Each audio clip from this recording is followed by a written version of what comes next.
नवा नवा छत्तीसगढ़ी गाना सुने बर हमर जेपी स्टूडियो सीजी ला लाइक शेयर सब्सक्राइब जरूर करो।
बदन विनायक चार भुजाधारी, एक दंत गज बदन विनायक चार भुजाधारी।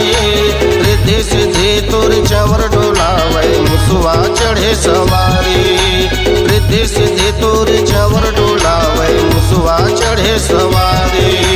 ऋषि मुनि सब ध्यान धरे तोर देवता करे जय जयकार, ऋषि मुनि सब ध्यान धरे तोर देवता करे जय जयकार। जय हो गिरजा के गणराज, जय हो गौरी के गणराज, जय हो गिरजा के गणराज, जय हो गौरी के गणराज।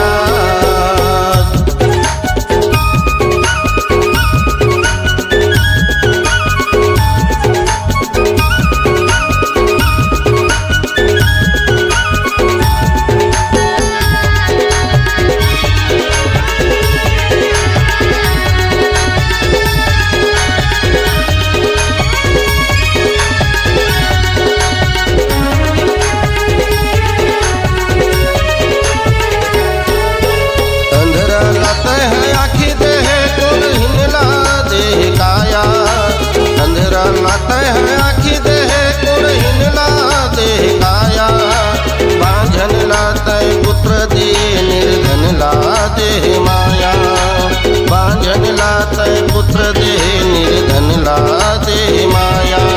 भुवनेश्वर तिवारी है तो